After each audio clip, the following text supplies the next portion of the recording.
क्या हो क्या रहा है आजकल, क्या हो रहा है? इंशाल्लाह मेरी वेरी सून 2 फिल्म भी अभी रिलीज हो जाएंगी। कभी किसी को कत्ल करने का सोचा आपने? हाँ, मैं बता सकता हूँ इसका जवाब। जब आप मदनी साहब को देखती हैं तो जहन में क्या ख्याल आता है? मेरी भी कुछ मदद कर दें।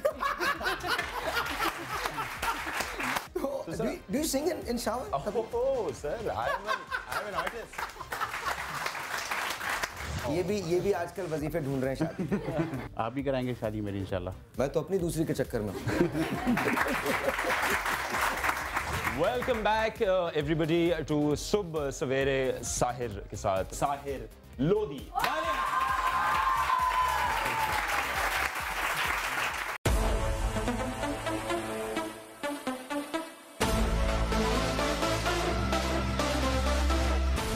आ रही है खुशियों की बहार, सच्चे होंगे अब सारे ख्वाब।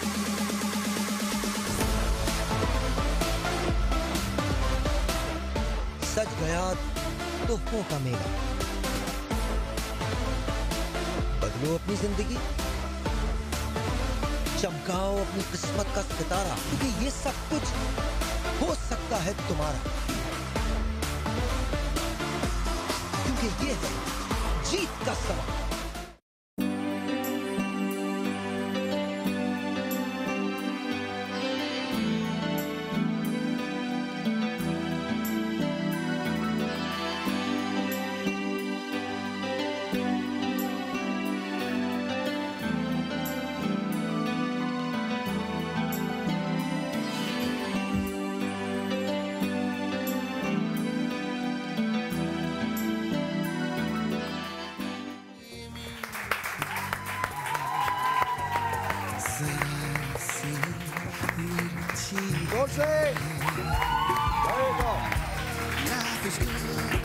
अस्सलामुअलैकुम, very good morning to you. आज का शो मेरे लिए बहुत इंपॉर्टेंट है। रीज़न इज़ बिकॉज आज का हमारा नॉर्मल मॉर्निंग शो नहीं है।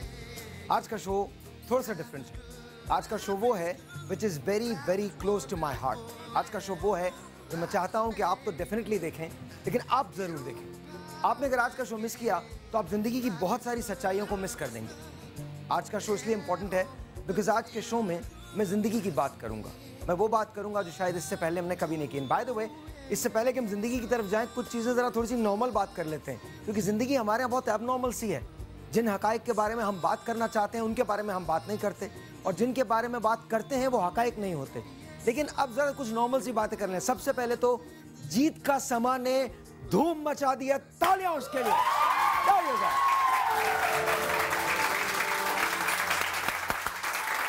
दोस्तों,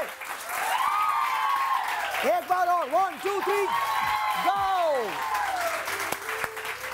अब आप लोग मुझे बताएंगे, गाड़ी जीतना चाहते हैं आप लोग?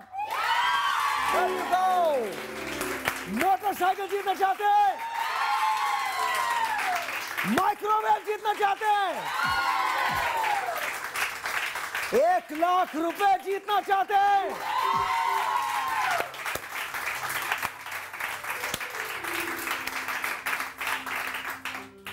जाओ किसी दूसरे शो में जाओ। I'm just kidding। जीत का समा आपको ये सब कुछ दे सकता है। Yes। Very nice।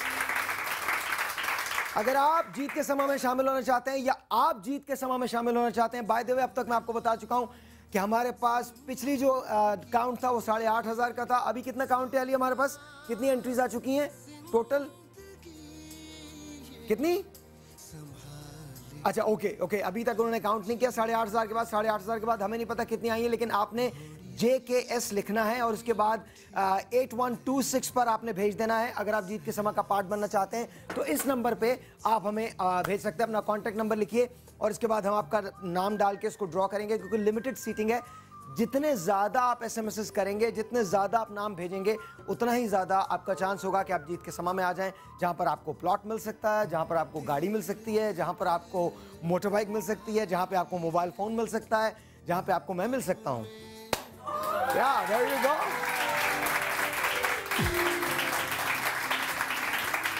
बजा ले कौन बजा और बजा। अब बात करते हैं हम जिंदगी। आज प्रॉमिस ये कीजिए कि अगर आपकी आंखों से आंसू गिरेंगे तो वो खुशी के होंगे। हम पे अक्सर ये इल्ज़ाम लगता है कि हम पता नहीं माशरे को क्या दे रहे हैं। हम क्या दिखाते हैं टेलीविजन पे, हम क्यों दिखाते हैं जिंदगी को, हम ये क्या बातें कर रहे होते हैं, हम ये री इनैक्टमेंट्स क्यों करते हैं। री इनैक्टमेंट कोई ऊपर से नहीं आती, ज़मीनी हकाइक की वजह से बनती है। आज का शो 2 हिस्सों पे मुश्तमिल है और दोनों हिस्से साथ साथ चलेंगे। हमने एक कहानी सेलेक्ट की है री इनैक्टमेंट की। क्या कोई अपनी बीवी को, अपने बच्चों की माँ को जायदाद के चक्कर में और एक और लड़की के चक्कर में पागल खाने भिजवा सकता है? आपको लगता होगा कि शायद नहीं, लेकिन ये हमारे यहाँ होता है। फिर उसके बाद आज की सबसे बड़ी कहानी है एक ऐसी कहानी जो मेरे दिल के बहुत करीब है। बहुत हंसाया, बेतहाशा हंसाया, कभी कभी रुलाया भी। उससे जिंदगी में किसी ने कुछ नहीं पूछा। जिसने जब भी बात की, हंसने हंसाने की बात की। तन्हाई में वो कितना रोई, उसको कितना दुख हुआ, ये कोई नहीं जानता। वो छोटी सी गुड़िया आज जब पीछे मुड़ के देखती है तो उसे कुछ समझ नहीं आता कि उसने क्या खोया, क्या पाया। बस उसे इतना पता है कि एक जिंदगी है जिस पे वो मुसलसल चली जा रही है। सुना है उसने प्यार भी किया था, सुना है कि बहुत मोहब्बत भी की थी, फिर सुना है कि वो भी कहीं चला गया। उसने भी नहीं सोचा कि वो उससे कितना प्यार करती थी। सुना है उसे दुख बहुत है, लेकिन उन दुखों की वो बात नहीं करती, क्योंकि उसकी जिम्मेदारी कुछ और है। उसे हंसना है, उसे हंसाना है, उसे आपको वो गीत सुनाना है जो वो खुद बहुत मुश्किल से गाती है। Ladies and gentlemen, a true legend and truly an icon. आप सब खड़े हो जाएं। Ladies and gentlemen, Zeba Shehnaaz साहिबा।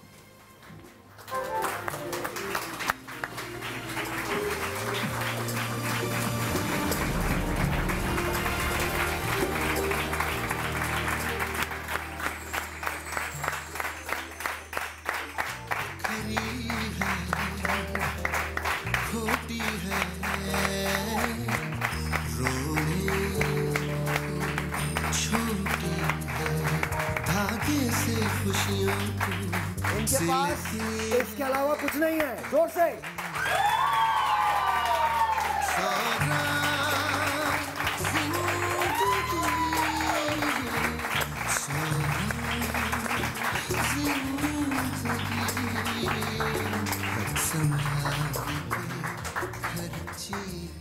अच्छा जी, अस्सलाम वालेकुम। वालेकुम सलाम जी। कैसे हैं आप? ठीक ठाक हैं? बहुत अच्छी। नहीं, अच्छी तो आप बहुत हैं, हमेशा से ही अच्छी होती हैं, लेकिन आज का जो इंटरव्यू है वो वैसा नहीं है। नॉर्मली जब हम आपको बुलाते हैं तो या तो कोई कैरेक्टर देते हैं या आपसे एक्सपेक्ट करते हैं कि आप बहुत हंसाएंगी। सबसे पहले तो सुबह बखैर। सुबह खैर।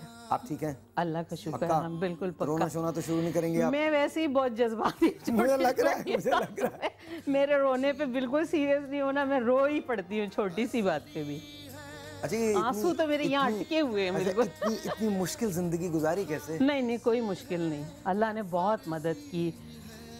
जैसे आम सी बेटियां होती हैं वैसी बेटी रही, लेकिन कभी कभी ऐसा होता है ना, उसको स्पेशल बनना। ये कैसी बेटी थी जो बचपन में ही काम पे निकल गई? नहीं, बचपन और घर ही नहीं लौटी?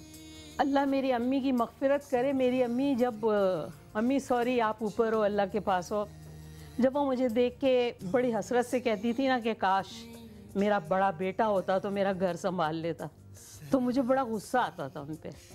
मैं कहती थी वो मुझे ये क्यों नहीं समझती कि मैं बेटा हूँ। और बहुत शानदार बचपन था, बहुत आरामदेह, चारों तरफ पैसे की रेल पेल, बहुत बड़े घर में रहते थे। 36 रूम का बंगलो था हमारा, और हम लोग घर से जब निकलते थे तो अपनी पसंद की जो कपड़े पहने होते थे वो उस वाली गाड़ी की मैचिंग करके ड्राइवर को कहते थे इस गाड़ी में जाना है। और फिर एकदम से सब कुछ ख़त्म हो गया, बिल्कुल जैसे ख्वाब टूट जाते हैं ना, ऐसे सब कुछ। और हम नहीं सोच सकते थे कि हमारे साथ ऐसा होगा। पैसा जब होता है तो भी बहुत बुरा होता है और नहीं हो तो भी बहुत बुरा होता है। हम वो बच्चे थे जो पैसों की खातिर हमारे अपनों ने हमें जहर दे के मारने की कोशिश की कि हम लोग मर जाएं तो पैसों पे कब्ज़ा हो जाए और हम एक बहुत बड़े महल जैसे घर से एक 2 कमरे के बहुत छोटे से क्वार्टर में आ गए रहने के लिए। और मेरी माँ अकेली, मेरा भाई 1 साल का दूध पीता हुआ, अब्बा चले गए, हार्ट 11 महीने अंकल सरिया हॉस्पिटल में रहे। कहते हैं ना कुआं भी खाली हो जाता है। और उनके पार्टनर्स ने बेहोशी में अंगूठों से थंब लगा लगा के हर चीज़ पे कब्ज़ा कर लिया। और मेरी माँ बहुत घरेलू, बहुत मासूम। मैंने अपनी माँ को बाद में अपनी बेटी की तरह संभाला। मैं अपनी माँ से कहती थी आप बहुत मासूम हो, आपको तो लोग पता नहीं खा जाएंगे, आप कुछ नहीं बता, आप चुप रहें। और वो कहती थी हाँ।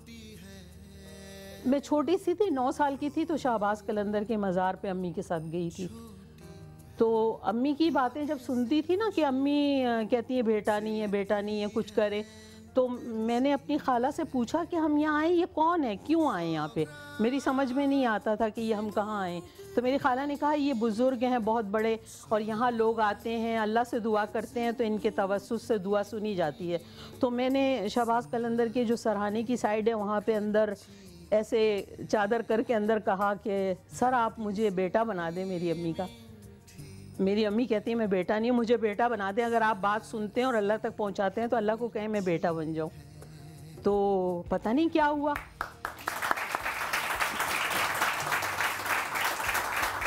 वहाँ जो वो मस्त लोग घूमते हैं ना, वो ढोल का एक नकारा बजने लगा और वहाँ से 2 3 4 जो हैं वो कुछ घंटियाँ सी बजाते हुए आ गए। और उन्होंने आके मेरी अम्मी से कहा मुबारक हो, तुम्हारी बेटी ने जो दुआ की है वो कबूल हो गई है।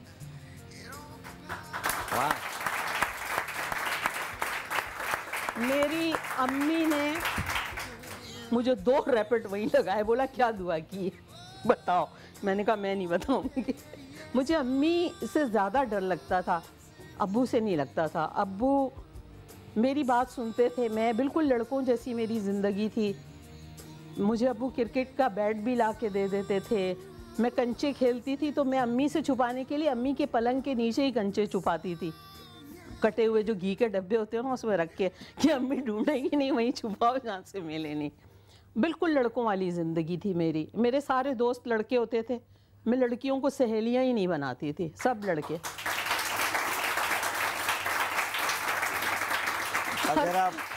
आज तक मुझे यही प्रॉब्लम है। मुझे ये पता नहीं वो लड़के जो लड़कियों के दोस्त होते हैं वो कितने लड़के होते हैं।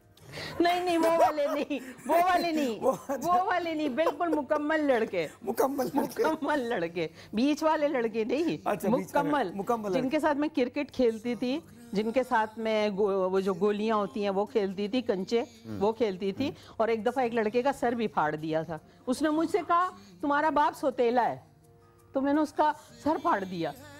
अब जब पनिशमेंट मिलने के लिए हेडमास्टर साहब के कमरे में आए और पूछा गया कि क्या हुआ, क्यों बोला, मैंने कहा इनसे पूछो। उसने मेरे को कहा तुम्हारा बाप सौतेला है। उस लड़के से पूछा गया तो उसने कहा कि ये इनके साथ इनकी गाड़ी है ना, स्कूल की बस होती थी, बस के साथ चल के गाड़ी आती है, इनके अब्बा अपनी गाड़ी में नहीं बैठने देते, गाड़ी इनको छोड़ के चली जाती है, लेकिन ये बस में बैठी होती हैं, अपनी गाड़ी को हाथ हिलाती है, फिर गाड़ी ड्राइवर लेके चला जाता है। तो मुझे ये हुआ कि वाकई मेरे अब्बा सौतेले ही होंगे जो गाड़ी नहीं बैठा है। अब जाके अब्बा से पड्डा, खाना वाना खाना छोड़ दिया। अब्बा ने कहा क्या हुआ, मैंने कहा आप मेरे सौतेले अब्बा हो ना।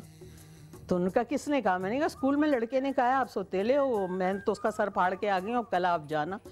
तो उन्होंने कहा क्यों, तुमने कैसे यकीन किया। मैंने कहा आप गाड़ी में अपनी हमें बिठा के स्कूल नहीं भेजते, हमें बस में भेजते हैं। और ड्राइवर हाथ हिलाता हिलाता, रापा खान ड्राइवर का नाम था, वो हाथ हिलाता रहता था। और जब हम घर स्कूल उतर जाते थे फिर वो हाथ हिलाता हुआ चला जाता था। तो अब्बा ने मुझे समझाया, बिठाया, कहने लगे बेटा आज मैं भी हूँ, गाड़ी भी है, पैसा भी है, कल ये गाड़ी अगर ना हुई, ये पैसे ना हुए, तो मैं आपको मजबूत करना चाहता हूँ, ताकि आप कभी बस में बैठो, आप अगर कभी रिक्शे में बैठो तो अपने एहसास कमतरी में ना हो कि हम गाड़ी वाले हैं, क्यों बैठे। एक बात हम जिंदगी की बात कर रहे हैं, एक बात पूछना चाहता हूँ, ज़ेबा शहनाज पे कभी बुरा वक्त भी आया? कई दफ़ा बहुत बुरा वक्त, रुकिए, बहुत बुरा। जब बुरा वक्त आया तो वो लोग जिन्होंने दावे किए थे, जिन्होंने ये कहा था, आज मैं बहुत दिल की बात करना चाहता हूँ। उसका रीज़न ये है हम में से अक्सर लोग बहुत बड़ी बड़ी गलतियाँ करते हैं। मेरे लिए आपको 8-10 घंटे का प्रोग्राम करना पड़ेगा। Don't worry. इशू ये है कि जो लोग बहुत हंसाते हैं उनके बारे में कोई नहीं जानता, उनसे एक्सपेक्टेशंस ही ये होती है कि बस वो आएंगे और वो हंसना शुरू कर दें। जब बुरा वक्त आया और उन लोगों ने साथ छोड़ा जिनको आप समझती थी कि वो आपके साथ खड़े रहेंगे, क्या गुजरी दिल? अपने रिश्तेदारों ने साथ छोड़ दिया, गैरों से क्या गिला करें। मेरे अब्बा कहते थे कि खून के रिश्तों का एहतराम किया करो बेटा, खून के रिश्ते कुर्बानी मांगते हैं। लेकिन जब मुझ पे मुश्किल आई तो मेरे अपने रिश्तेदारों ने मेरा साथ नहीं दिया, मेरी माँ का साथ नहीं दिया। तकलीफ़ में रहे तो कोई हमारा नहीं था। आज जब ज़िंदगी यहाँ पे है और कामयाबी में, करती थी तो थकती थी? मैं नहीं थकती थी साहिर। मैं सुबह जाती थी पढ़ने के लिए, फिर उसके बाद मैं रेडियो जाती थी, रेडियो के बाद मैं स्टेज की रिहर्सल करती थी, वो करके फिर अगर टीवी की रिकॉर्डिंग होती थी तो वो रात में करते थे। और ऐसा होता था कि मैं 22 घंटे जागती थी, मुश्किल से 2 घंटे सोती थी अगर सोई तो। या घर जब गई तो वो नाश्ता वाश्ता किया, देखा अब्बा के लिए, अब्बा कोई चीज़ ज़रूरत तो नहीं है, क्या है, बस फिर उसके बाद फ़ौरन 22 आवर मैंने काम किया है। क्योंकि थिएटर बहुत टाइम मांगता था, रिहर्सल होती थी, टीवी की रिकॉर्डिंग में टाइम लगता था, फिर मैं रेडियो भी करती थी। मैं हर वो काम करना चाहती थी जिससे मैं तेज़ी से आगे बढ़ूं, मैं गलत रास्ते पे ना चलूं, बल्कि जायज़ और हक हलाल से मैं काम करूं और वाकई बेटा बन के दिखाऊं अपनी माँ को। प्यार किया ज़िंदगी में? प्यार किया, अगर प्यार नहीं करती तो एबनॉर्मल हो जाती। प्यार किया। क्या हुआ? क्या हुआ? फातिहा हो गई प्यार की। प्यार जिससे किया उसकी मजबूरी थी कि उसकी माँ को किसी आर्टिस्ट से शादी नहीं करनी थी लड़की। वो खातून मुझे बहुत प्यार करती थी, अल्लाह उनको सलामत रखें, ज़िंदा है। लेकिन उनका ख्याल था कि कोई आर्टिस्ट जो होती हैं लड़कियां जो फिल्म में या टीवी में काम करती हैं वो अच्छी नहीं होती हैं, तो मेरे बेटे के लिए ऐसी लड़की नहीं चाहिए। आज भी आप प्यार रिजेक्टेड। आज भी प्यार करती हैं उनसे? बहुत शिद्दत से, आज तक एक ही प्यार है और वो मुसलसल कब्र तक होगा।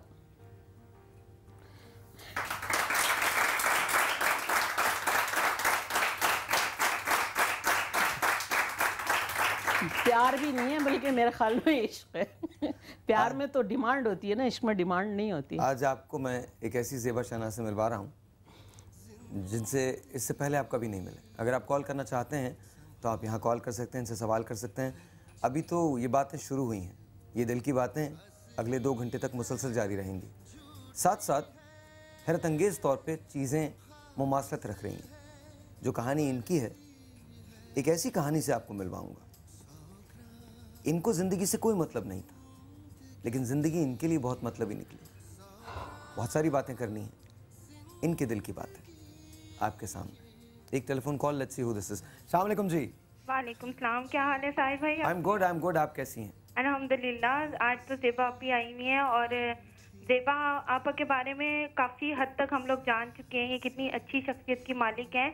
और ये पहले भी बता चुकी हैं कि मोइन भाई किस तरह इनको लेकर आए इस इंडस्ट्री में। नहीं, ये तो हम आज तो हम ये बात करेंगे ही नहीं। आज तो मैं आपको उस ज़ेबा शहनाज से मिलवाऊंगा जिससे आप कभी मिली ही नहीं हैं। आज तो हम बातें सिर्फ वो करेंगे, उन नाकामियों की बातें करेंगे, उन लम्हों की बातें करेंगे, उन कामयाबियों की बातें करेंगे जो इससे पहले ज़ेबा आपा ने कभी शेयर ही नहीं की हैं।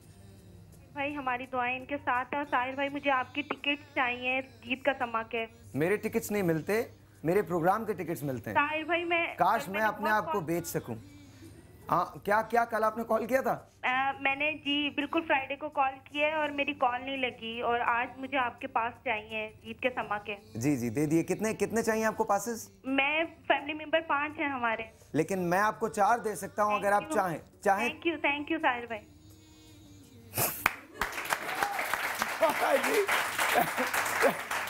थैंक यू, कोई और दूसरी बात ही नहीं। Thank you. ओके जी, एक और टेलीफोन कॉल। हम टेलीफोन कॉल ले रहे हैं या ब्रेक पे चले जाएं? ब्रेक पे, छोटा सा ब्रेक है जी। मैं इसी वजह से आज तक तुझे दिल की बात न कह सका। आज का शो बड़ा डिफरेंट होगा, आप देखिएगा। SMS कीजिए अपने दोस्तों को, बताइए कि ये शो आप देख रहे हैं। आप लोग भी अभी बैठ के यहाँ SMS करेंगे। जो सबसे पहले SMS करेगा अपने घर वालों को, उसको मैं एक मोबाइल देने जा रहा हूँ, वॉइस मोबाइल का। एक मिनट। जब हम ब्रेक से वापस आएंगे तब ये मुकाबला शुरू करूंगा मैं, तब ये। और आप हमें एसएमएस कीजिए, मैं आपको 4 वॉइस के मोबाइल्स दे रहा हूं, एक नहीं 4 वॉइस के मोबाइल्स दे रहा हूं। ज़ेबा शहनाज के लिए जो सबसे खूबसूरत मैसेज करेगा उसको 8126 पे मैसेज करना है। सबसे खूबसूरत मैसेज जो ज़ेबा शहनाज के लिए आज करेगा या कॉल करेगा उसको मैं वॉइस मोबाइल देने जा रहा हूँ। लेकिन मैं इसी वजह से आज तक तुझे दिल की बात ना कह सका कि तू दर्द दिल से है बेखबर, कहीं मुस्कुरा के न टाल दे। एक छोटा सा ब्रेक है। सुबह खैर, आज का शो बहुत खूबसूरत है, दिल के बहुत करीब है, ज़िंदगी से पुर है।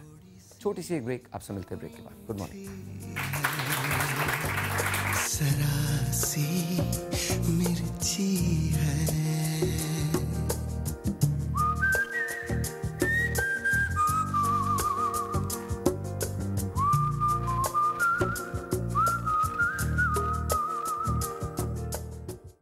सुबह सवेरे समा के साथ, गम हो या खुशी हो, कहना है कह दो दिल की हर बात, जीने का मजा तो सुबह में है।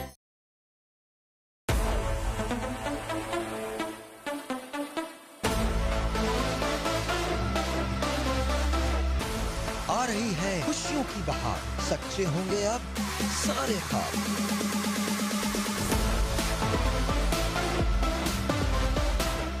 सज गया तोहफों का मेला, बदलो अपनी जिंदगी, चमकाओ अपनी किस्मत का सितारा, क्योंकि ये सब कुछ हो सकता है तुम्हारा, क्योंकि ये है जीत का सवाल।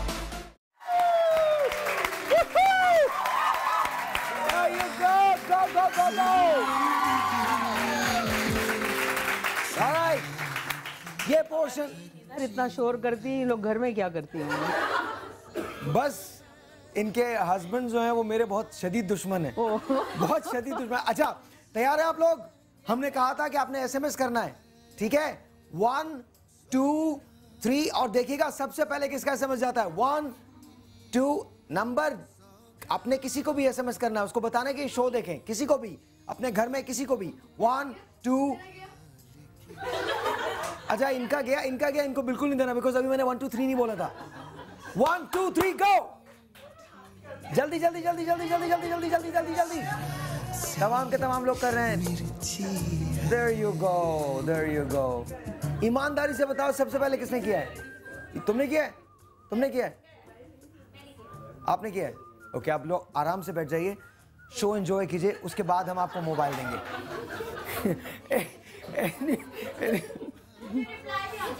आ गया ना reply? Very good, very good. आज रात सोना मत।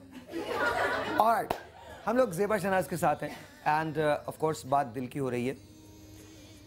एक सवाल जो बहुत इंपॉर्टेंट है मेरे लिए, बहुत साइलेंस जरा, आप थोड़ा सा देखिएगा। हम ज़िंदगी की बात कर रहे हैं और ज़िंदगी से करीब रहने की बात कर रहे हैं। आप हमें कॉल कर सकते हैं, एसएमएस कर सकते हैं। जब आप काम कर रही थी तो ऐसे लम्हे आए होंगे, बेतहाशा लम्हे आए होंगे, जब आपने कहा होगा कि आपको ये काम नहीं करना चाहिए, छोड़ देना चाहिए? बहुत दफ़ा हुआ, बहुत दफ़ा हुआ, बहुत दफ़ा हुआ। बल्कि मैंने फैसला कर लिया कि नहीं, अब नहीं ये काम करूँगी। बहुत तकलीफ़ मिली, बहुत लोगों की गलत बातें भी सुननी पड़ी, बहुत ज़्यादा, इतनी कि फैमिली वाले डिस्टर्ब हो गए, मेरे भाई डिस्टर्ब हुए, छोटे थे, फिर बड़े हुए तो अम्मी बहुत डिस्टर्ब होती थी। अम्मी को अपने ही लोगों ने यहाँ तक कहा कि आप तो बेटी की कमाई खा रही हैं, ये भी सुनना पड़ा। लेकिन एक बात बताइए, एक बात बताइए, एक बात बताइए, क्या आज भी ऐसा है कि वो लड़की जिसे ड्रामे में आप देखते हैं, जिसको आप ड्रामे में फॉलो करते हैं, वो ड्रामे में तो दुल्हन बन सकती है, लेकिन आम जिंदगी में आप उसे अपने घर की छत नहीं दे सकते? आज भी ऐसा? बहुत सारे जो पुरानी सोच के लोग हैं, जो मीडिया को बहुत बुरा समझते हैं और समझते हैं, अब तो बहुत वैसे माशाल्लाह बच्चियां आने लगी हैं और मुझे बड़ी खुशी होती है, पढ़े लिखे घराने अपनी बेटियों को काम करने दे रहे हैं। लेकिन 80s के वक्त जब मैं काम कर रही थी, उस वक्त जो था, लोगों की सोच यही थी कि नहीं, बेटी को मीडिया में नहीं जाना चाहिए। मैं जब अपना प्रोग्राम करती थी वीकेंड विद ज़ेबा शहनाज इंडस से, तो कई लड़कियां मुझे फ़ोन करती थी और मैं लाइव उनको मना करती थी कि नहीं, शोबिज़ में नहीं आना प्लीज़, बिल्कुल। तो वो मुझसे वजह पूछती थी, मैं कहती थी वजह नहीं। और आज भी ऐसे बहुत से घराने हैं कि अगर आप उनको ऑफ़र करो, उनकी बहन को या बेटी को कि आप ड्रामे में काम करो, तो शायद आपके पीछे डंडा लेके भागेंगे। सबसे ज़्यादा ज़िंदगी में आप क्लोज किससे रहे? मैं सबसे ज़्यादा अपनी ज़िंदगी में क्लोज़ अपने अबू से थी, और उसके बाद मैं किसी से भी इतनी क्लोज़ नहीं हुई, क्योंकि अम्मा से मैं क्लोज़ नहीं थी। अम्मा से मुझे बहुत डर भी लगता था, और मेरे दिल में अम्मा से एक नाराज़गी थी। अम्मा समझती थी कि मैं अम्मा से मोहब्बत नहीं करती हूँ, और अम्मा ये नहीं समझ सकी, आखिर में जाके शायद ये समझी कि मैं उनसे बहुत मोहब्बत करती हूँ। अम्मा ये नहीं समझ सकी कि मैं उनसे प्यार करती थी। अगर वो समझती तो उनको एहसास होता कि उनकी प्यार की खातिर मैंने फिर शादी ही नहीं की। शुरू में तो मेरे ये था कि नहीं, मैं अपनी माँ को छोड़ के कहीं भी नहीं जाऊँगी। जिस वक्त अम्मा बीमार थी और अचानक मुझे पाकिस्तान फ़ोन आया, मेरे बहन भाई आपको पता होंगे इंग्लैंड रहते हैं, अम्मा भी वहीं रहती थी, तो अम्मा की जब हालत अचानक ख़राब हुई, वो दांत का टेस्ट करने गई तो बायोप्सी में पता चला कि उनको यूटस में कैंसर है, और हमें डॉक्टर ने पाकिस्तान फ़ोन पे ये बताया कि 12 दिन उनके पास हैं। और मैं यहाँ से जब भागी हूँ तो मैं समझ नहीं सकती थी, जो माँ हमें कभी ये नहीं कहती थी सर में दर्द है, वो माँ जो है वो डेथ पे बिल्कुल थी। और मैंने अपनी अम्मी का जाके हाथ पकड़ दिया, मैंने उनसे कहा अम्मा देखो, मुझे छोड़ के मत जाना, मैंने तुम्हारी खातिर सारी ज़िंदगी लगा दी, अब मुझे अकेला ना छोड़ना। तो अम्मी ने एक जुमला मुझे कहा था कि माएँ हमेशा बेटियों के साथ थोड़ी रहती हैं। और पूरे 12 दिन बाद सुबह 8 बजे हमने हॉस्पिटल, क्रामवेल हॉस्पिटल में अम्मा थी, हमने खिड़कियाँ बंद कर दी, दरवाजे बंद कर दिए, शीशे बंद कर दिए। मैंने बचपन में कहानी सुनी थी कि मौत सुई बन के अंदर आ जाती है। तो हम अपनी अम्मी के बेड पे चारों बहन भाई थे, मेरा बड़ा भाई जानजेब, मेरा भाई फलक ज़ेब, मेरी बहन गुलंदाज और मैं। मेरा भाई जो अमेरिका में था, हमने उसको बताया नहीं था कि अम्मा की ये हालत है, और वो बेचारे को पता ही नहीं चल सका आलम को कि अम्मी की डेथ हो रही है। और हमने शीशे बंद कर दिए कि मौत सुई बन के ना अंदर आए, लेकिन मौत का पता ही नहीं होता कैसे आ जाती है। कुछ भी हो ना, मौत को, माँ को मारते हुए खुद भी बहुत दुख होता होगा, क्योंकि माँ ही सब कुछ है।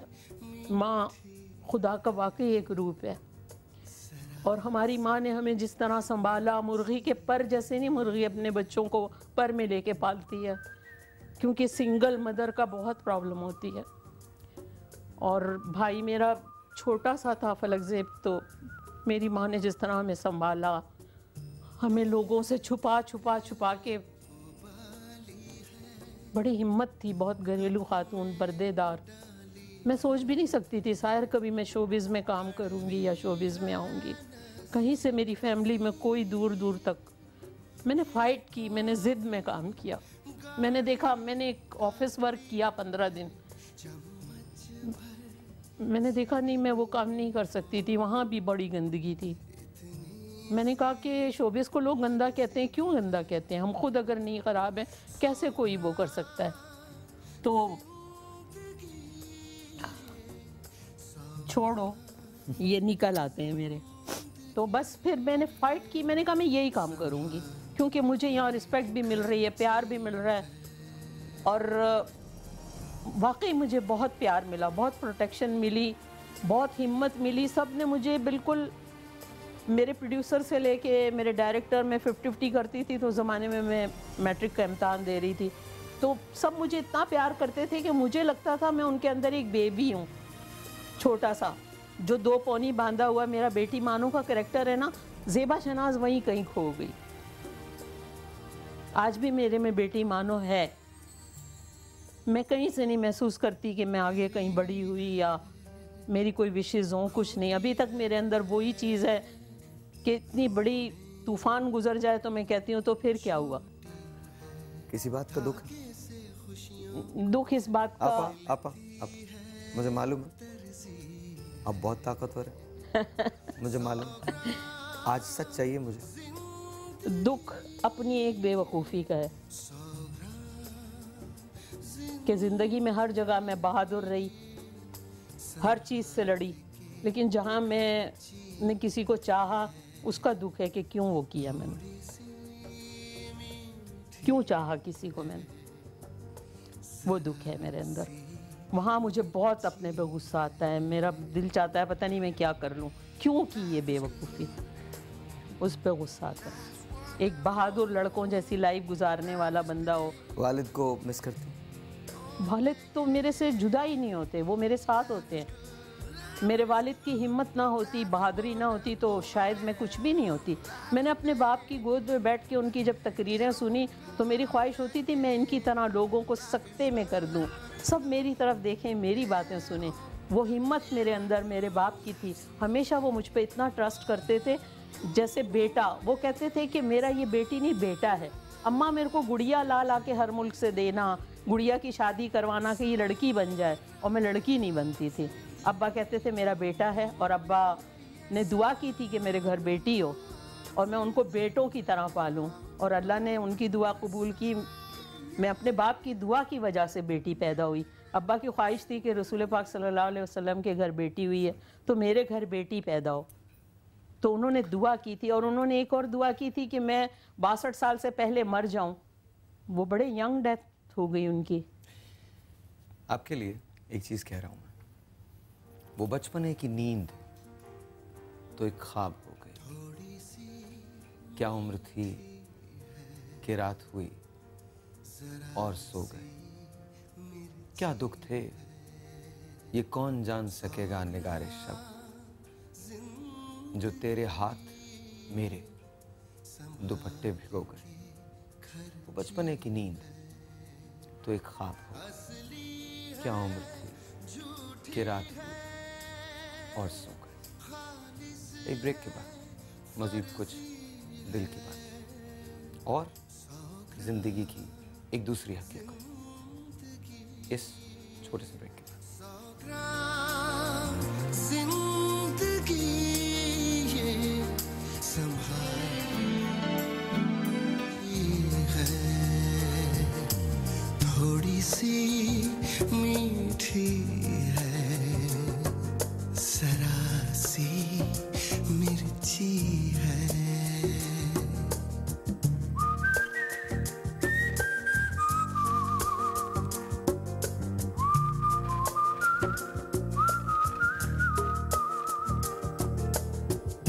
देर तक उबाली है कप में।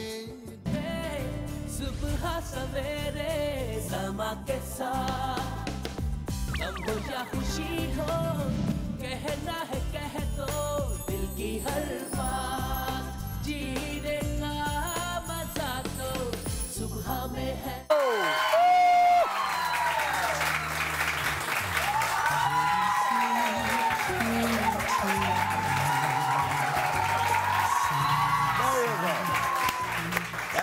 That's it.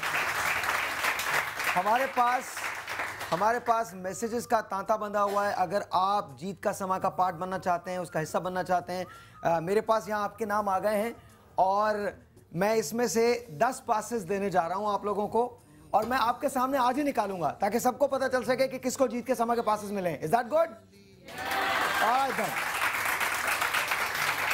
साथ साथ आप हमको कॉल कर सकते हैं, और अगर मैं शो कर लूं तो अच्छी बात है, आप लोग ना करें शो। ए बैंड वाले दोस्त, अगर मैं शो कर लूं तो अच्छी बात है, तुम मत करो, उन्हें मत बताओ कुछ नहीं बज रहा, पीछे से बैकग्राउंड म्यूजिक बज रहा है, मैं शो कर लूं?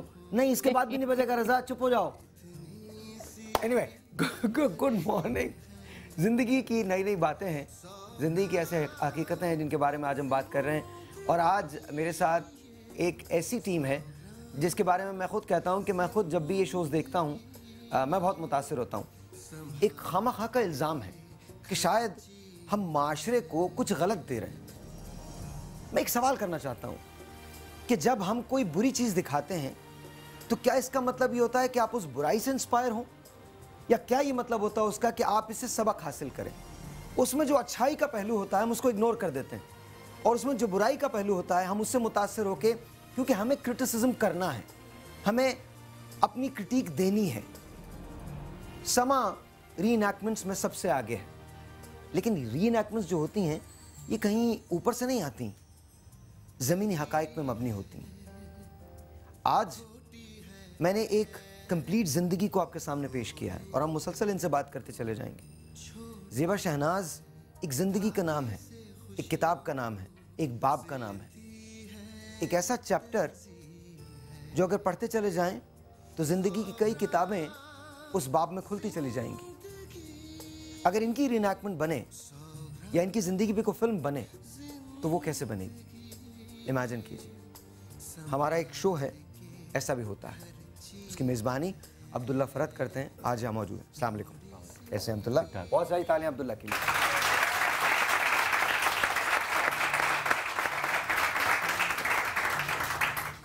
उसके जो प्रोड्यूसर डायरेक्टर हैं दैट इज ज़फ़र। ज़फ़र अस्सलाम वालेकुम जी। ज़फ़र के लिए बहुत सारी तालियां।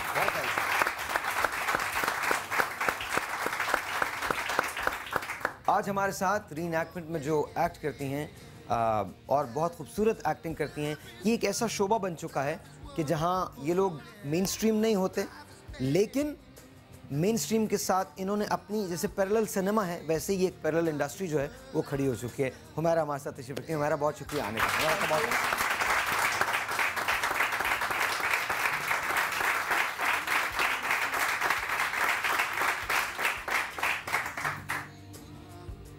एक ज़िंदगी ये है जो ज़ेबा शहनाज की है। इन्हें भी बहुत सारे अपनों ने धोखा दिया है, बहुत सारे अपनों ने धोखा दिया है। पर कैन यू इमेजिन एक ऐसी कहानी जहाँ एक शौहर अपनी बीवी को पागल खाने भिजवा दे, अपने बच्चों की माँ को पागल खाने भिजवा दे, जायदाद के चक्कर में, मकान हथियाने के चक्कर में, और उसे उस मकान हथियाने का मशवरा दे एक दूसरी औरत। उसका इख्तिताम क्या होता है ये मैं आपको दिखाऊंगा। साथ साथ ये सोचिएगा कि ज़ेबा शहनाज ने अब तक सिर्फ कुर्बानियाँ दी।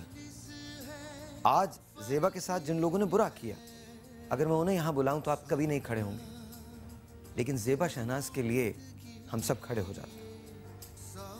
बुराई कभी नहीं जीती, अच्छाई हमेशा जीत जाया करती। एक मैसेज है जो मैं आपको देना चाहता हूँ, वो सुरैया ने दिया जी।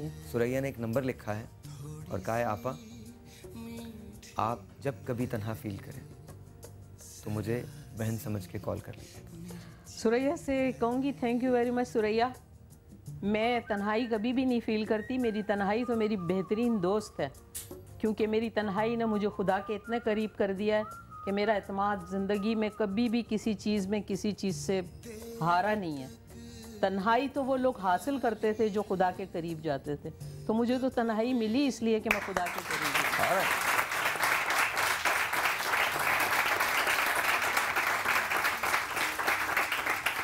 अस्सलाम वालेकुम, कैसे हैं अब्दुल्ला? ठीक ठाक।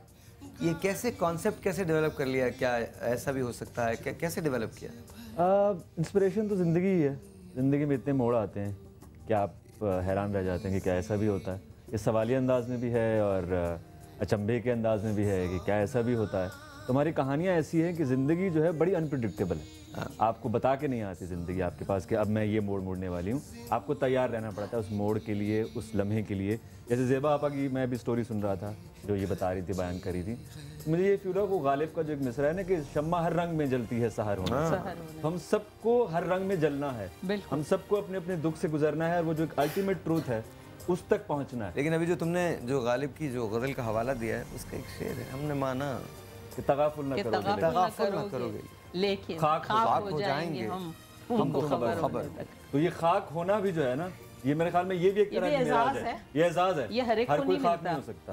तू बचा बचा के न रखी से कि ये आईना है वो आईना, कि शिकस्ता तर हो, शिकस्ता हो तो अजीज तर है निगाह आईना साज में। तो जितना टूटेगा उतना उसमें खुदा आता जाएगा, उतना उसमें सुख आ सकता है। देखिए दुनिया तो है ही वो ना, अगर दुनिया में आजमाइशें नहीं हो तो दुनिया तो फिर जन्नत बन जाएगी। ये दुनिया आजमाइशों के लिए है और शायद इस आजमाइश की दुनिया ही में तो हमें आजमाइशों के करीब जाना है। जब हम वहाँ जाएंगे वहाँ आजमाइशें ख़त्म होंगी, वहाँ ख्वाहिशें होंगी और वो पूरी होंगी। मुझे यहाँ एक छोटा सा ब्रेक लेना है। ब्रेक के बाद जब मैं वापस आऊँगा तो ज़िंदगी वहीं से शुरू करेंगे जहाँ हॉल्ट हो गई थी।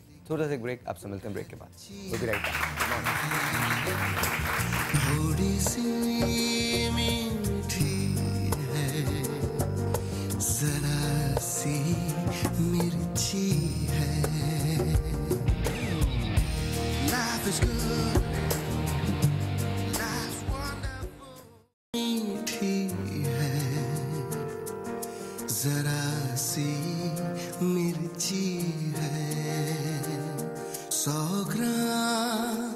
जिंदगी संभाल के खर्ची है।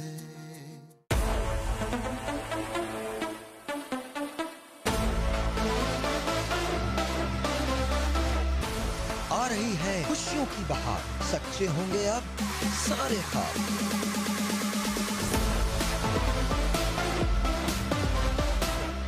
सज गया तोहफों का मेला, बदलो अपनी जिंदगी,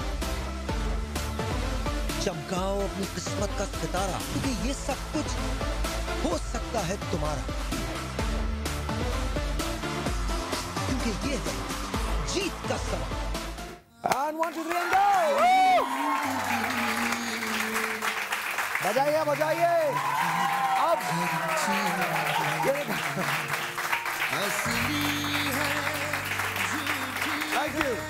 थैंक यू। ऑलराइट, अच्छा जी, हमें इस वक्त ज्वाइन किया है, मैंने जैसे कहा कि बिल्कुल एक अलग इंडस्ट्री जो है वो बन चुकी है, सुहेल अहमद खान साहब ने। अस्सलाम वालेकुम जी, हाउ आर यू? कैसे हैं सुहेल साहब? के लिए बहुत सारी तालियां। Thank you. And Azam Khan साहब, आजम खान साहब के लिए बहुत सारी तालियां। Thank you so much. अच्छा जी, अब क्या पहले दो निकाल दूं नाम? दो नाम निकाल दें। अब्दुल्ला से मैं कहूंगा, अब्दुल्ला इसमें से आपको दो नाम निकालने हैं। दो नाम निकालें। एक तो ये हो गया और दूसरा ये, और ये मैं आपा से कहूंगा कि आपा इनको पढ़ दीजिए। और अगर पढ़ना नहीं आता हो फिर क्या करेंगे? फिर आप पुलिस में नौकरी कर लीजिए। फिर क्या पुलिस में? चलो कहीं तो नौकरी मिलेगी, कोई सेफ साइड तो होगी। फनकार का तो वैसे ही कोई मुस्तकबिल नहीं है। फरा कौन?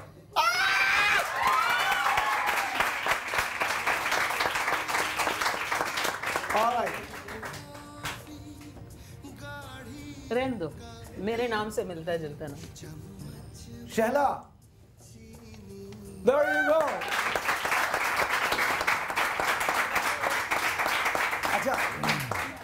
अच्छा जी, अस्सलाम वालेकुम, हेलो।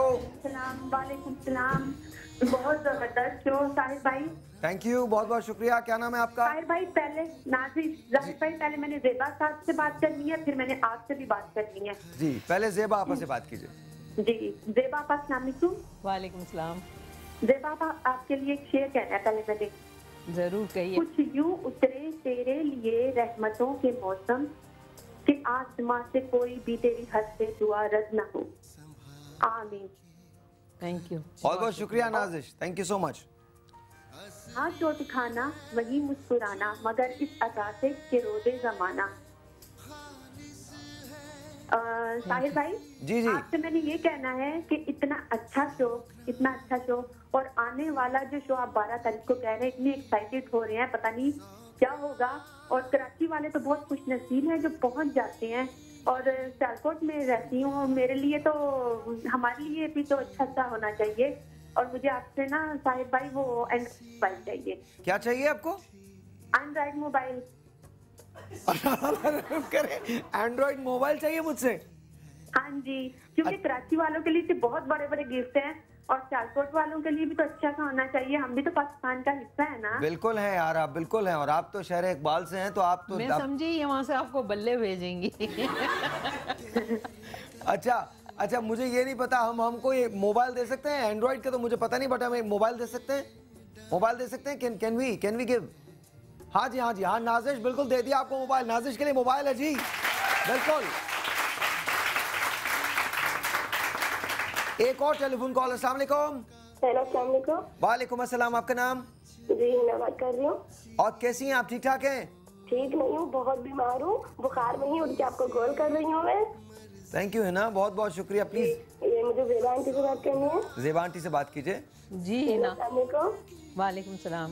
आंटी, आप बहुत बहुत बहुत अच्छा काम कर रही हैं माशाल्लाह से। बहुत शुक्रिया जी। हम सब आपको बहुत पसंद करते हैं, और आपको इसी तरह हम आगे भी देखना चाहते हैं कि आप गायब मत होइएगा कभी भी यहाँ से। पता नहीं अल्लाह ताला कहीं दिखते रहिएगा बस हमें। चलें, थैंक यू। और साहिर भाई, बात सुने। जी, मुझसे आपसे टिकट आपके शो के। अच्छा, मैं कसम खा के कह सकता हूँ मेरी कोई वैल्यू नहीं है। Nothing, absolutely nothing, zero result, नada, जीरो। आप कौन है? आप वजीर आला है, हर एक से मांग रहे हैं। अच्छा, जीत के समा के वज़ारतें आपके पास? जीत के समा के कितने टिकट चाहिए आपको? लो, मेरे तो फैमिली मेंबर जो है 5 है। 22। मैं आप 22 नहीं, 22 के 5 कितने? 5 5। हम आपको 4 दे सकते हैं, इस बार ओके? लेकिन फिर कितना देंगे ये? मैं घर आऊंगा आपके। मैं आप अपना नंबर दे दीजिएगा प्लीज, मैं जरूर दे दूंगा आपको टिकट, जरूर दे दूंगा। अच्छा, अब हम उस कहानी की तरफ आ रहे हैं जो कहानी हमने आज चुनी है, और साथ साथ ज़ेब आपस से बातें भी होती रहेंगी। मैं एक सवाल आपसे पूछना चाहता हूँ इससे पहले कि हम कहानी पे जाएं, उसका जवाब सोच के दीजिएगा, और मुझे वो जवाब चाहिए, आपसे चाहिए, और बिल्कुल ब्लंट चाहिए। अच्छा। आपने मुझसे अभी एक बात की थी कि आप ये फील्ड छोड़ना चाहते हैं। मैं चाहूँगा कि आप इसका जवाब दें, लेकिन आइए मैं आपको लिए चलता हूँ एक ऐसी कहानी की तरफ।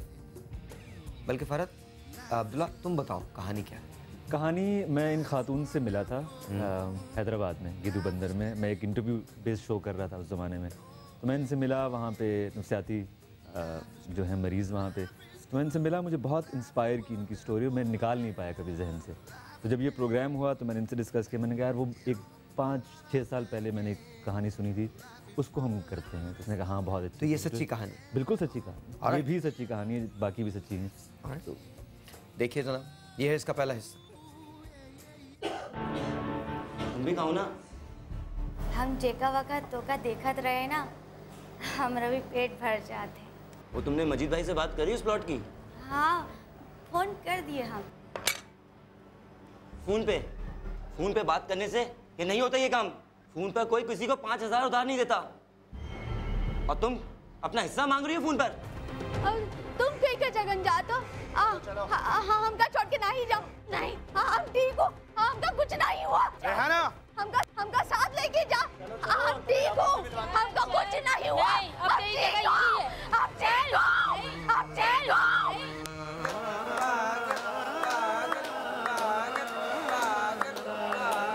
हमका छोड़ दो, हमका छोड़ दो। हमका डॉक्टर से मिला दो, हम यहाँ नहीं जा। अरे चलो डॉक्टर से भी मिलवाते हैं तुम्हें, थोड़ा रेस्ट तो कर लो। हम पागल नहीं हो, ये तो पागल खाना लग रहा हमका। हमें छोड़ दो, छोड़ दो, हमें छोड़ दो, चल अंदर, छोड़ दो।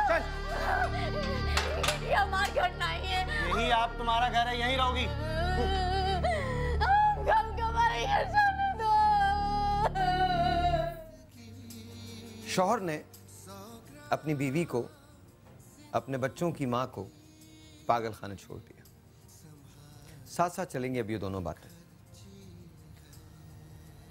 क्यों छोड़ना चाहती हैं? शायद बात ये है कि 32-33 साल हो गए काम करते हुए। अल्लाह का शुक्र है हर तरह के रोल किए। शायद पाकिस्तान में मैं वाहिद खातून आर्टिस्ट हूँ जिसने एक प्रोग्राम 50-50 में 107 गेटअप किए हैं, किसी ने भी नहीं किया। मैं कहीं यूरोप या अमेरिका में होती तो शायद Guinness book of world record में मेरा नाम होता कि इतने सारे एक ही प्रोग्राम के रोल। सब कुछ कर लिया, सब कुछ देख लिया, माशाल्लाह, शोहरत भी, इज़्ज़त भी, नाम भी, सब देख लिया। अब क्या, मैं जिस तरह का काम करना चाहती हूँ मुझे वो काम मिल नहीं रहा।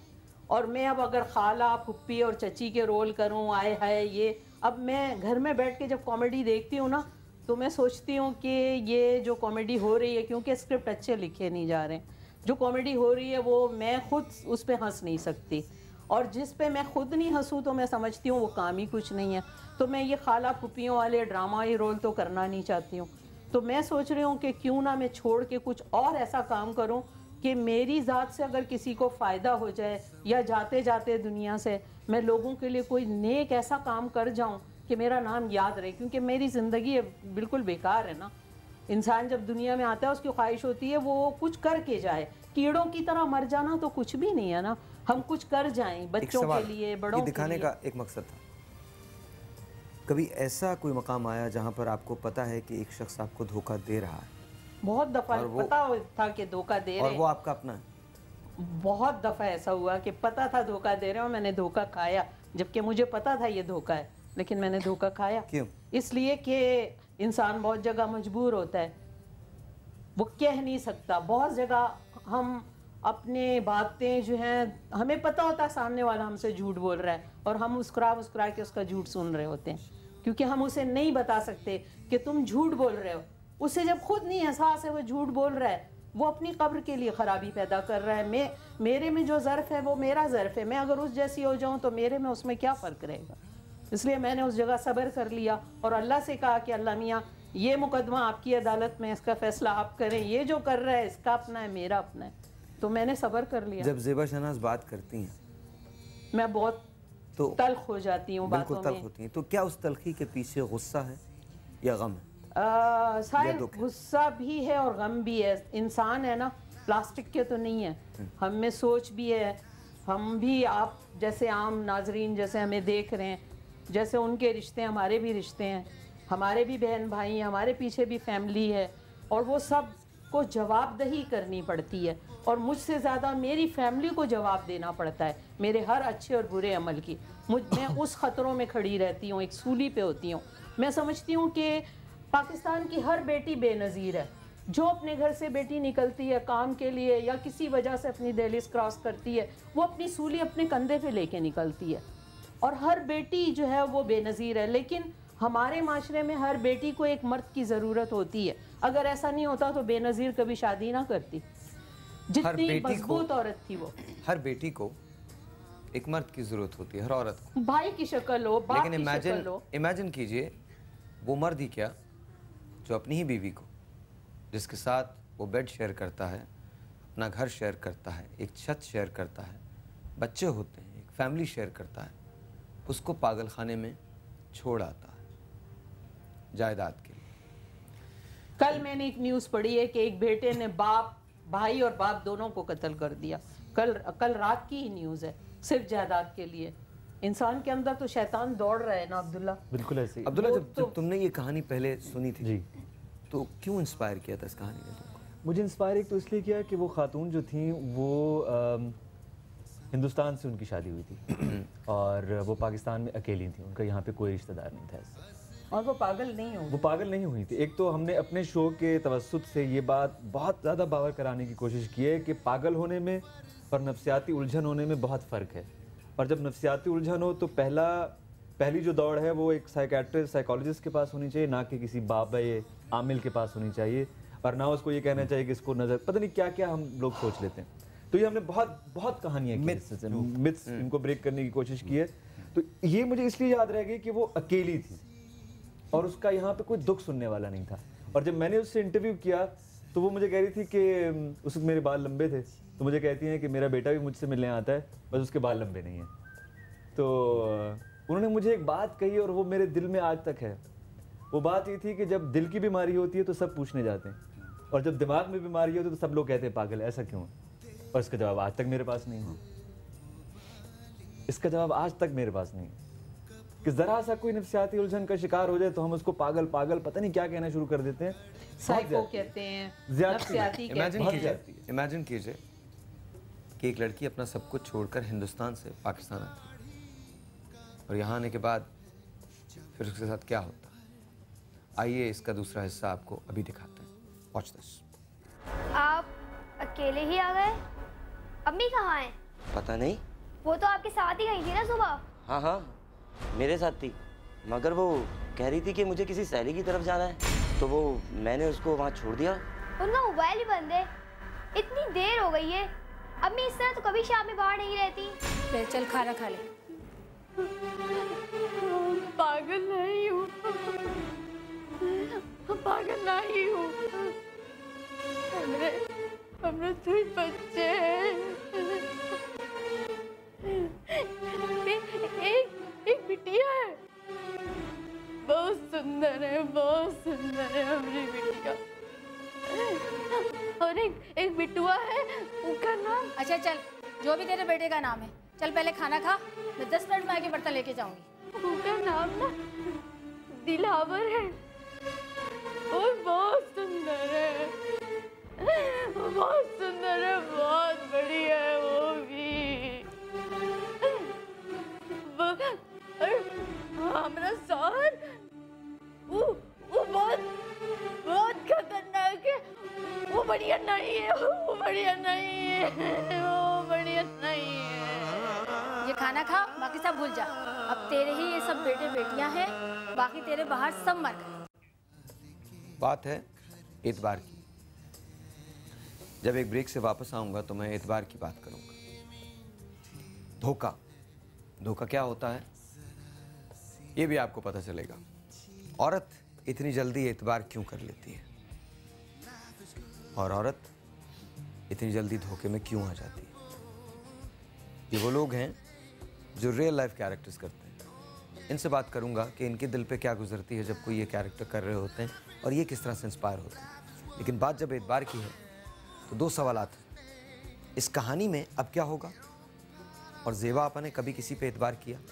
अगर एतबार किया तो फिर क्या हुआ? ये एक ब्रेक के बाद। Good morning.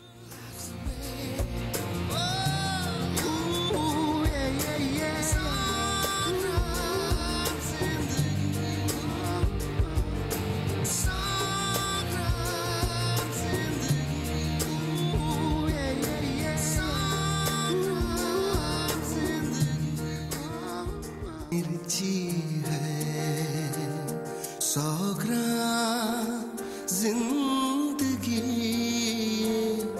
संभाल के खर्ची।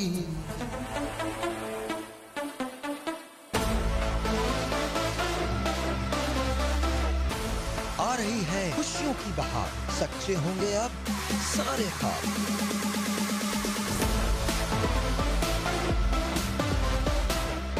सज गया तोहफों का मेला, बदलो अपनी जिंदगी, चमकाओ अपनी किस्मत का सितारा, क्योंकि ये सब कुछ हो सकता है तुम्हारा, क्योंकि ये है जीत का समा।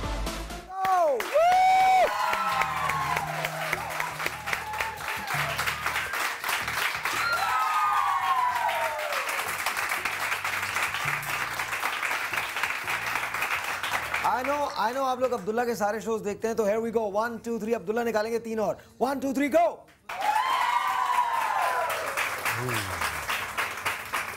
यार अब्दुल्ला हमारे दूल्हा भाई भी हैं। हाँ दूल्हा भाई भी डेफिनेटली। दो और एक मैं चाहूंगा कि और ये हर वक्त दूल्हाओं की तरह शर्माते भी रहते हैं।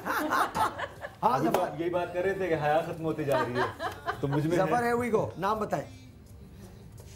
सबकी जो होती है रोजी। रोजी जी रोजी। जरा एक मिनट जरा इसकी कैमरे में, जिसके लिए सारी भाग दौड़ है कैमरे में। अच्छा वो वाली रोजी। अच्छा जरा आप दिखाइएगा आपने कैसे किया था, एक बार कीजिए तो सही।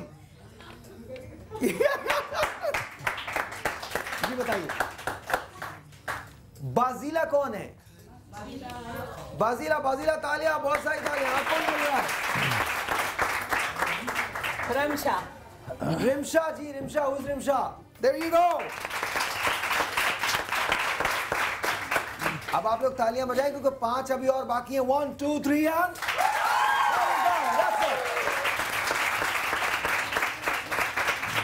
और अगर आपको भी जीत के समय के टिकट चाहिए, गाड़ी चाहिए, मोटरसाइकिल चाहिए, प्लॉट चाहिए, एजुकेशन के लिए पैसा चाहिए, 2 लाख रुपए चाहिए, हवाई जहाज चाहिए, क्या क्या उसको एक खातून कह रही है हमें साहिर लोधी चाहिए। क्या है नो प्रॉब्लम एट ऑल। अच्छा जनाब तो ये तो आप हमें मैसेज कर सकते हैं 8126 पर JKS लिखिए और जीत का समय लिखिए और उसके बाद आप हमें SMS कर दीजिए 8126 पर। आज मैं 4 वॉइस के मोबाइल देने जा रहा हूं जो ज़ेबा आपा के लिए सबसे खूबसूरत मैसेज करेंगे। सुरैया को मैं दे चुका हूं। सुरैया तुम्हारा मैसेज बहुत खूबसूरत लगा था मुझे, तो मैं तुमको वाकई दे चुका हूं। एंड 3 और मैसेजेस का इंतज़ार है जो ज़ेबा आपा के लिए सबसे खूबसूरत मैसेजेस करेगा। 3 मोबाइल अभी और बाकी हैं और आपको मैं मोबाइल वो दे सकता हूँ। JKS लिखिए अगर जीत के समय कोई लड़का भी करे तो दे दोगे? लड़का भी बिल्कुल। अगर आप किसी लड़के को जानती हैं तो मैं उसे दे देता हूँ। आप बताइए कौन सा लड़का है आपकी जिंदगी में? आप कोई लड़का है? कोई एक ही है, वही चल रहा है। एक ही है बस, वही चल रहा है। हाँ अच्छा ऑलराइट। अगर मेरी फरमाइश पे दे रहे हो तो फिर साहिर लोधी को दे दो।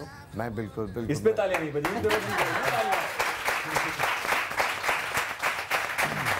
अच्छा के राजा को ना दे देना। नहीं, मैं उस कहानी पे आता हूँ। एतबार की बात आई थी, मैंने आपसे एक सवाल किया था आप, उसके बाद मैं दिखाऊंगा आपको कि क्या हुआ है उस कहानी में आगे।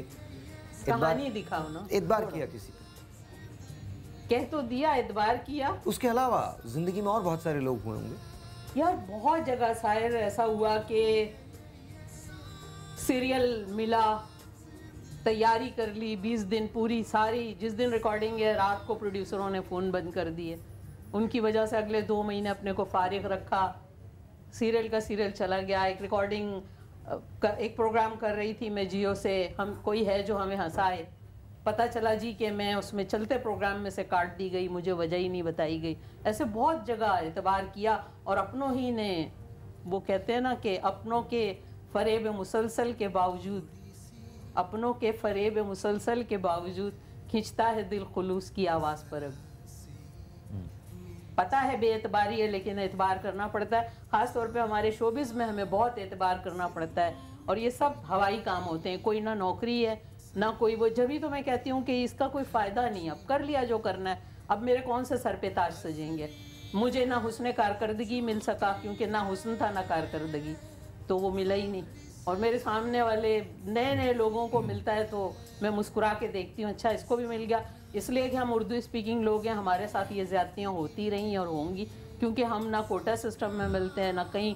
हमारे सामने जूनियर्स ने इतने बड़े बड़े प्राइड ऑफ परफॉर्मेंस और तमगा इम्तियाज़ ले लिए, हमें नहीं मिला, तो क्या शिकवा करना। और अभी हमने कौन सा किसी को वो कर देना है कि और काम करेंगे तो क़यामत आ जाएगी। इससे बेहतर है कि ज़िंदगी को किसी और पटरी पे उतार। एक बात मुझे भी बड़ी एक अच्छी लगी थी जब ब्रेक में था, आपने कहा कि पाकिस्तान के अंदर मैंने तो नहीं देखा किसी आर्टिस्ट की जिंदगी है, मतलब आर्टिस्ट मर गया तो उसके बाद एक पैकेज बना, हाँ, पैकेज बना, उसको भी आप लोग 4 लोगों को बिठा के रुलाएंगे और पैकेज चलाएंगे, और वो एक पीछे गाना बज रहा होगा आबदा परवीन का कि ढूंढोगे हमें, और फिर उसके बाद कहानी खत्म हो जाएगी।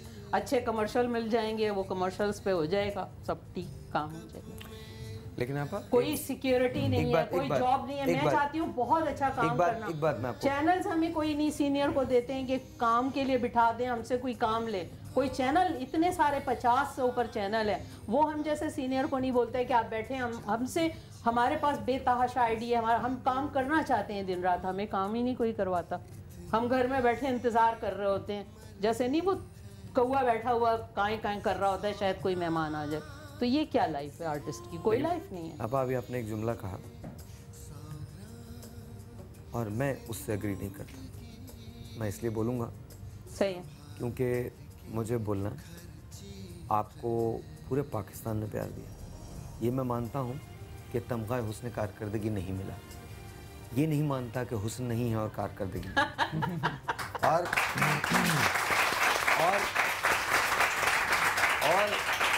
और ये भी नहीं मानता कि आप उर्दू स्पीकिंग हैं, इस वजह से ऐसा हुआ। ये बिल्कुल इसी वजह से। चलिए, आपके मेरे अलग ख्यालात हैं, लेकिन मैं आपको ये बताता हूँ, जितनी मोहब्बत आपके लिए मैंने लाहौर में देखी, मैं वहाँ भी रहा, जितनी मोहब्बत मैंने आपके लिए पेशावर में देखी, आप यकीन जानिए ऐसा नहीं है। हाँ, मैं देखिए एक क्लैन को तो मैं कुछ नहीं कह सकता जहाँ ये फैसले होते हैं तमगों के। शायद ये न सिर्फ पाकिस्तान बल्कि दुनिया भर में जहाँ जाते हैं, हम अपने मुल्क पाकिस्तान से पहचाने जाते हैं और बहुत प्यार। और मैं बस सिर्फ यही चाहता हूँ कि कराची से लेकर पेशावर तक हम सिर्फ पाकिस्तानी हो, पाकिस्तानी के अलावा कुछ ना, इसके अलावा। अब उस कहानी पे आते हैं, कहानी के बाद आप लोगों की तरफ आएंगे। कहानी ये थी, अब्दुल्ला हम वहाँ तक पहुँचे थे जहाँ बेटी ये पूछती है कि अम्मा कहाँ गई, अम्मा कहाँ गई, तुम तो सबसे ज़्यादा काबिल एतबार आदमी हो, तुम्हारे साथ मेरी माँ गई थी जी। तो वो जवाब देता है कि मैं उसको सहेली के घर छोड़ आया था जी। फिर उसके बाद क्या होता है ये हम आपको दिखाएंगे। अब्दुल्ला, आप कुछ कहना चाहते हैं इससे पहले? नहीं, वो आप दिखा दीजिए, फिर मैं इस पे हम बात कर सकते हैं कि क्या। Watch this.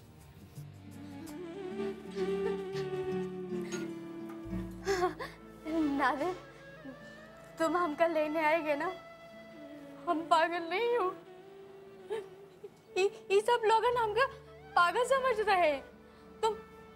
तुम हमका यहाँ से निकाल लो खुदा के लिए। हाँ, ले जाऊंगा तुम्हें घर। तुम हमका घर लेके जा रहे, हमरे बच्चे, हमरे दिलावर और इरम से हमका मिलाए गए। देखा, हम कहत रहे ना, हम पागल नहीं हो, हम कहा रहे ना, हम घर जाते ना नादर, ये जंगला हटाई दो, हमका घर नहीं जाओ। संभालो अपने आप को, घर जाओगी मगर उससे पहले तुम्हें मेरा एक काम करना होगा। हम करत रहे, बताओ। इस पे साइन कर दे। ये क्या है? इसे क्या हुई रहे? सब कुछ मेरा हो जाएगा, दुकान भी घर भी। बोल कबूल है? तुम फिर वो औरत से नहीं मिले हो ना? हाँ, हमका यहाँ से लेके जाए हो ना? हाँ नहीं मिलूंगा। साइन कर, साइन कर। जो कुछ भी बचा तुम हमका हमसे बच्चों से मिलाए रहे ना? हाँ मैं ले जाऊंगा तुझे। दिलावर और इरम से मिलाए रहे ना? हाँ। भी बचा नादर, हमका हमसे बच्चों से मिलाए रहे ना? नाम किया। जी अब्दुल्ला, मुझे तो ये दुख हो रहा है कि अभी तक वो वहीं पे हैं। मतलब उनको कोई लेने नहीं आ रहा, या वो पागल नहीं भी थी, अब पागल हो चुकी होगी। पागल हाँ, वो यही कहते कहते शायद उनकी सारी जिंदगी यही साबित करते करते गुजर जाएगी कि मैं पागल नहीं हूँ। और लोग कहेंगे कि पागल ऐसे ही कहते हैं, पागल ऐसे कहते हैं कि हम और पागल मैं नहीं ये हैं। सोचता हूँ कि जब मैं ये एपिसोड हम शूट कर रहे थे, तो शूट करते हुए मैं इतने एपिसोड शूट किए हैं, मतलब वाकई दिल से, जिसे कहते हैं ना कि आंसू खुद टपके शूट करते हुए। इसकी परफॉर्मेंस पे लड़की की, और दूसरी बात ये कि स्टोरी इतनी अच्छी थी, और एक इसके ऊपर। लेकिन मैं ये सोचता हूँ कि वो लड़की भी वहाँ है, लोग कैसे बर्दाश्त, मतलब कैसे उसने उसको वहाँ छोड़ दिया यार। इतना संदिल आदमी कोई हो ही नहीं सकता। ये तो आपने कहानी ऐसी देखी ना कि एक लड़की आपके सामने आई स्टोरी। यहाँ तो जिंदा मौजूद ऐसी लड़कियां हैं जो अंदर अंदर घुट घुट के मर रही हैं। वो अपना किसी से अपना शेयर नहीं कर सकती, अपना बता नहीं सकती, अपने को छुपा छुपा के रख रही हैं कि दुनिया ये ना कर दे, दुनिया वो ना कर दे। हमारा माशरा इतना खौफनाक शक्ल इख्तियार कर चुका है कि पहले हर चीज़ को हम लोग डिस्कस कर सकते थे, अब तो हमारा माशरा किसी को डिस्कस भी नहीं करने देता। इतनी कोई हमने एपिसोड शूट किए हैं ना, और उसमें जो कहानी हमें मिली है, मतलब अगर वो सारी कहानी हम लेके बैठ जाए तो बहुत दुख होता है कि यार ये माशरे में हमारे हो रहा है अभी तक। तो ये क्या कहते हैं फर्ज है? हाँ, मैं ये कहता हूँ कि अब अक्सर लोग कहते हैं कि शायद बहुत तल्ख कहानियाँ भी कभी कभी आप लोग दिखाते हैं। मेरे ख्याल में हम 100% सच्चाई दिखा ही नहीं रहे, वो शायद हम दिखा भी नहीं सकते क्योंकि वो बहुत ज़्यादा तल्ख है। ये हम इसको थोड़ा सा मेलो डाउन करते हैं, थोड़ा सा इसको थोड़ा सा सॉफ्ट करके दिखाते हैं कि इतना ज़्यादा नहीं है। अभी तो लोगों को ये भी आइडिया नहीं ना कि इस कहानी का अंजाम क्या हुआ। अभी आपको दिखाएंगे, इसका अंजाम भी दिखाएंगे। आप लोग जब कैरेक्टर्स करते हैं तो क्या लगता है आप लोगों को?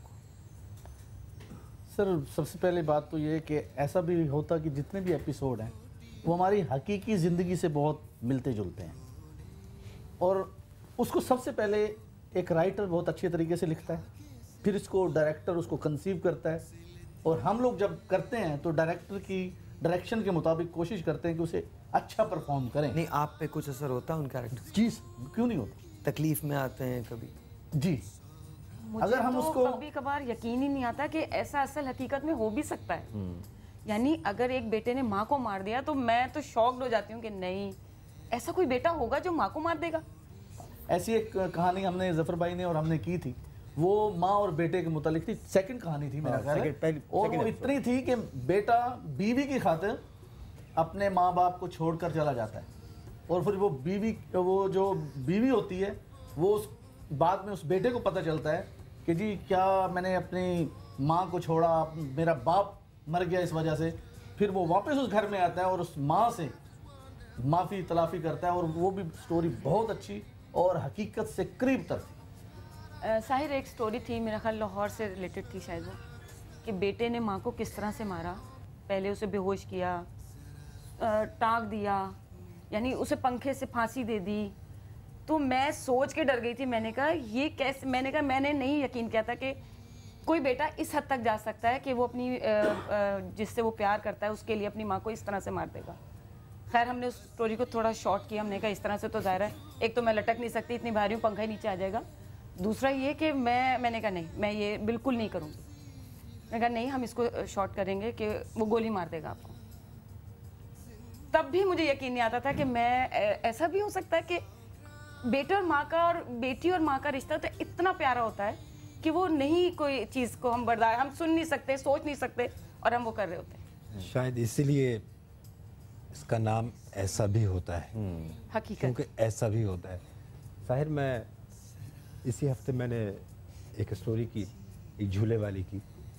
लोहे का झूला खींचता है, उसका एक लड़का बिल्कुल निकम्मा होता है, घर पे पड़ा रहता है, और इतनी हकीकत आमेज़ स्टोरी थी कि बहुत मज़ा आया करने में और ख़ुद पे तारी भी हो जाता है।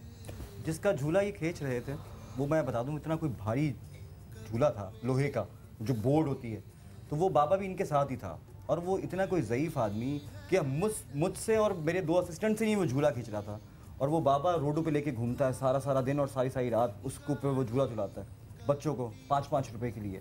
तो वो जो इन्होंने खींचा, वो मुझे ये हैरत हुई कि इन्होंने खैर उस कैरेक्टर को किया, वो बहुत मुश्किल कैरेक्टर था। उसकी वजह ये थी कि वो कैरेक्टर और कहानी ऐसी थी कि इंसान पे खुद तारी हो जाती है।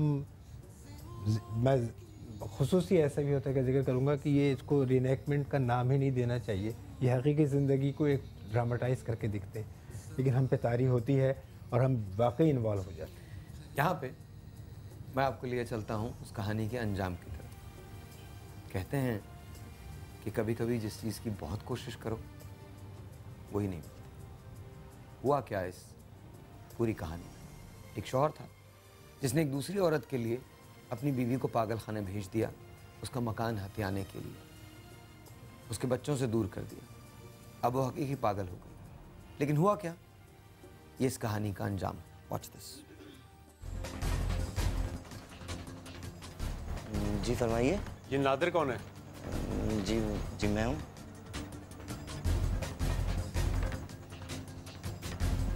दो दिन का टाइम दे रहा हूँ, ये घर खाली कर दो। क्या पागल हो गया क्या? मेरे घर पर आके मुझे बोल रहा है घर खाली कर दे? ये घर होगा तेरा किसी वक्त में, अब नहीं है तेरा घर, ये मैंने खरीद लिया है। ओ जा भाई जा, अपना काम कर। देख ले, लुबना ने कहा था ज्यादा बदतमीजी न करना उसके साथ, उसी का लिहाज कर रहा हूँ। लगता है बहुत प्यार करती है तुझसे। तू यहाँ से जाएगा या पुलिस को बुलाऊं? पुलिस को तो मैं बुलाऊंगा, ये घर मैंने खरीद लिया है। वो जब मैंने बेचा ही नहीं तो तूने कहाँ से खरीदा? जिसका था उसने बेच दिया है। लुबना ने? मैं अभी फोन करता हूँ। अब वो कॉल थोड़ी ना उठाएगी, वो तो गई। अब तू भी यहाँ से जाने की तैयारी कर। और हाँ, 2 दिन का मतलब है 2 दिन।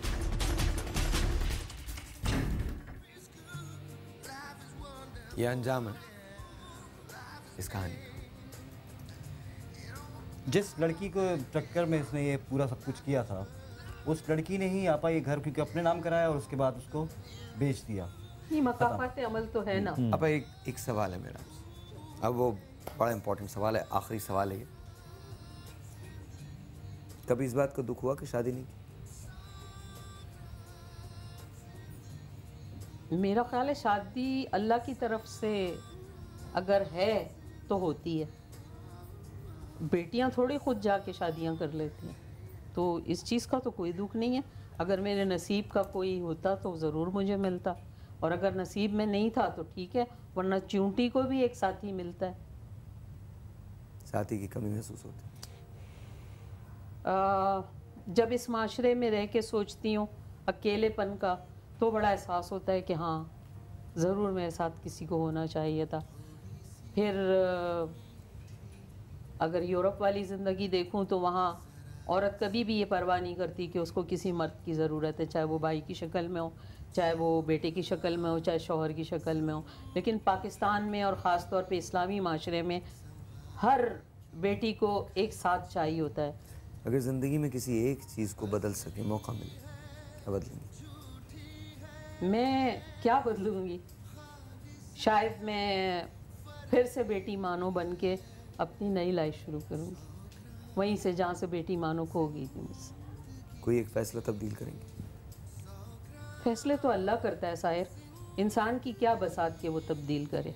हम तो अल्लाह के कंप्यूटर में फीड हुए बंदे हैं, जैसे वो चलाता है वैसे चलते जाते हैं। ज़िंदगी हमें खुद बताती है कि कैसे गुजरना है। लोग कहते हैं ना हमने ज़िंदगी गुजारी, नहीं, बेवकूफ़ी है। ज़िंदगी हमें गुजारती है, हमें चलाती है अपने रास्तों पे, वो हमें बताती है।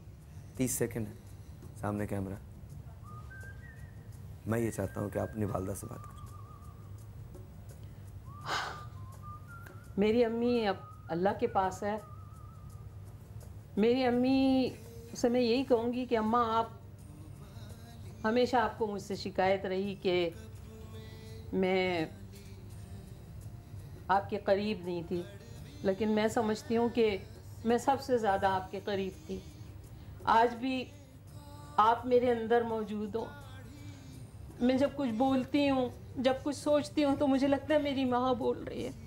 आप मेरे इतने करीब हो, लेकिन जब आप थी तो आप समझती थी कि मैं आपके करीब नहीं, मैं आपके बहुत करीब थी, आपको महसूस नहीं होता था।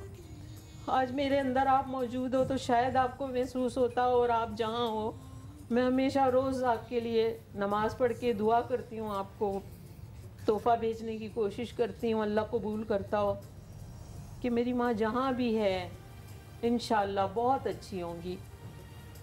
आपको अल्लाह रब्बुल इज़्ज़त हर तकलीफ़ से बचाए। और मैं हर बच्चे से दुआ कहूँगी कि अगर जिनके माँ बाप नहीं हैं, वो अपने माँ बाप की बख्शिश के लिए रोज़ दुआ करें, क्योंकि हमारी दुआएं, हमारी मग़फ़िरत उन तक पहुँचती है। और ज़रूर उन्हें तोहफ़े भेजा करें। थैंक यू आपा, बहुत बहुत शुक्रिया। Thank you so very much. Thank you मेरा, थैंक यू आज़म साहब, thank you sir, thank you sir, thank you Zafar. Abdullah, what can I say? Thank you so very much for being here. तुमने जो काम शुरू किया है, जो सिलसिला शुरू किया है तुमने और ज़फ़र ने, बहुत बड़ा है। यहाँ बुलाने का मकसद सिर्फ ये था कि जब कभी भी आप ये देखें कि ऐसा भी होता है, तो ये मत देखिएगा कि क्या दिखाया जा रहा है, ये ज़रूर देखिएगा कि क्यों दिखाया जा रहा है। क्योंकि ज़िंदगी ऐसी ही है, बहुत सारे आंसू छुपे हैं, बहुत सारी मुस्कुराहटों में। दिल पे हाथ रख के कहिए कि क्या आप वाकई जानते थे ज़ेबा शहनाज को इससे पहले? और दिल पे हाथ रख के कहिए कि क्या ऐसा भी होता है, हम इसलिए करते हैं कि हमारे नंबर्स आएँ। हकीकत कुछ और होती है, उसको देखने की कोशिश कीजिए। बहुत बुरी बुरी चीज़ों में बहुत अच्छाई के पहलू, बस कोशिश कीजिए कि आपको मिल सके। मुझे कल तक के लिए इजाज़त दीजिए। आपके 5 नंबर्स मैं निकाल लूँगा, डोंट वरी। कल तक के लिए इजाज़त दीजिए। खुदा हाफ़िज़। Good morning.